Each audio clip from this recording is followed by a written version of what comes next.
Bonjour à tous. Enfant de 7 ans retrouvé mort congelé à Perpignan. Explication dans cette vidéo. Employée de pompe funèbre à Perpignan, Sabrina n'oubliera jamais ce jeudi 14 septembre 2023. Cet après-midi-là, il est 16 h quand un homme d'origine maghrébine, la trentaine, pousse la porte de son entreprise. Il a l'air mal à l'aise, nerveux, le regard fuyant. Mon petit garçon est décédé il y a 2 jours, et je voudrais le faire inhumer chez moi, en Algérie, explique-t-il d'une voix hésitante. Sabrina est surprise par sa froideur, son détachement. En général, les jeunes parents qui viennent de perdre un enfant sont bouleversés. Pas lui. On dirait qu'il remplit une corvée. Vous avez le certificat de décès ? Lui demande-t-elle. Non. Je l'ai déchiré de rage. Mais j'ai l'attestation de décès signée par le médecin. Et il lui tend un document. Il me faudra aussi une copie de votre passeport et de votre livret de famille, lui précise-t-elle. L'homme promet de les apporter au plus vite, et s'en va. Restée seule, Sabrina jette un coup d'œil sur l'attestation du médecin. Le papier indique que le petit garçon, né en 2016, serait décédé le 12 septembre 2023. Mais le document paraît aussi douteux que celui qui vient de le déposer. Salim B, le père du petit garçon, a grandi dans le quartier Saint-Jacques, au sud-est de la ville. C'est un pauvre type qui a toujours vécu d'allocations, connu de la police pour des affaires de drogue et de violence. En 2016, il a 21 ans quand il rencontre une mère isolée qui vient d'accoucher toute seule. Bon prince, il reconnaît l'enfant, et le trio s'installe dans un logement social de l'avenue Émile Rouder, au nord de la cité. 2 fillettes, prénommées Zara et Naïma, naissent dans la foulée. La petite famille idéale ? Pas vraiment. À la résidence des Peupliers, les voisins se méfient de cet homme facilement irritable, qu'on entend toujours gueuler chez lui. Sa femme, qui semble un peu attardée, ne fait guère meilleure impression. S'occupent-ils au moins correctement de leurs enfants ? C'est ce qu'il semble. Chaque matin, le père conduit l'aîné, handicapé moteur, à l'institut qui le prend en charge. La mère emmène les filles à l'école. Mais, au printemps dernier, mystère. La jeune femme disparaît brutalement. D'après la mère de Salim, qui emménage à sa place pour s'occuper des petits. Elle serait partie sur un coup de tête, laissant toute sa famille derrière elle. Mais ce changement de femme à la maison n'est pas synonyme de retour au calme. Au contraire. Dans l'appartement du 4e, ça gueule de plus en plus. On entend régulièrement des chocs sourds qui pourraient bien être des coups. Un après-midi de début septembre, Salim s'énerve plus que d'habitude. Il hurle contre sa mère, la met à la porte, puis 2 minutes plus tard. Il lui court après sur le trottoir et la frappe devant plusieurs voisins sidérés. Puis il rentre chez lui en fulminant. Quelques jours plus tard, la grand-mère revient avec un sac de provisions. Elle sonne à la porte de l'appartement, mais Salim ne lui ouvre pas. Alors elle laisse les victuailles sur le paillasson. L'ambiance au sein de la famille semble plus que jamais délétère. Mais ce qui étonne surtout les voisins, c'est qu'ils ne voient plus les enfants. Le petit garçon ne va plus à l'institut, ni ses sœurs à l'école. Leur père reste cloîtré avec eux.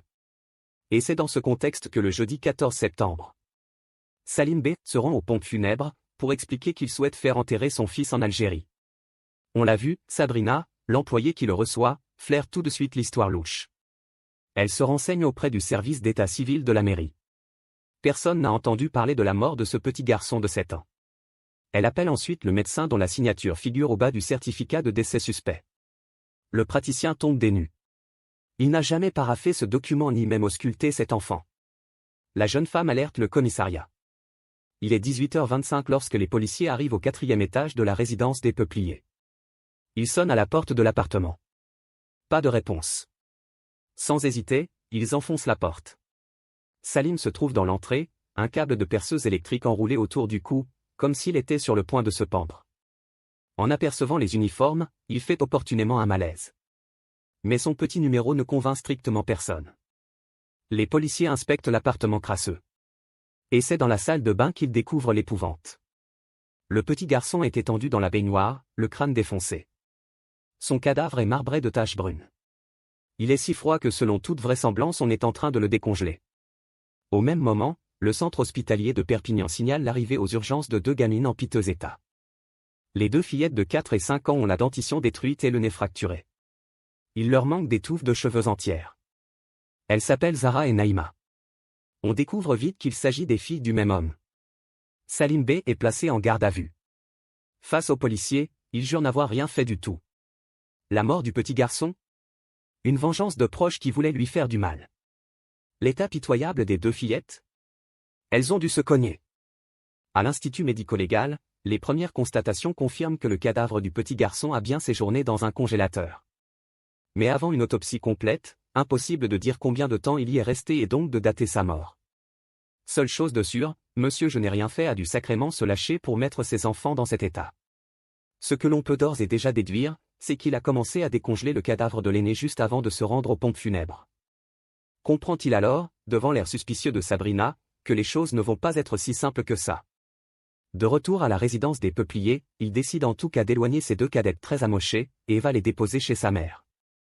Cette dernière s'effare devant leur état. « Et ton fils, il est où ?» lui demande-t-elle. « Il est mort », lui répond-il sèchement avant de tourner les talons. C'est elle qui va ensuite amener les gamines à l'hôpital, pendant qu'il retournera mettre en scène sa pathétique tentative de suicide. Mis en examen pour meurtre et tentative de meurtre, Salim B. dort aujourd'hui en prison. Par prudence, l'administration pénitentiaire a préféré le placer à l'isolement. Pour le préserver des très mauvais traitements que certains détenus réservent aux criminels qui s'en sont pris à des enfants. Sa mère et un de ses frères seront également poursuivis pour non-dénonciation de crime. Ils ont été placés sous contrôle judiciaire. Mais on ne sait toujours pas où est leur mère ni ce qui a déclenché chez Salim B. Un homme sans aucune empathie d'après les policiers, cette soudaine bouffée de rage destructrice. Merci d'avoir regardé, n'hésitez pas à partager la vidéo avec vos amis et à vous abonner à notre chaîne pour ne manquer aucune de nos futures vidéos.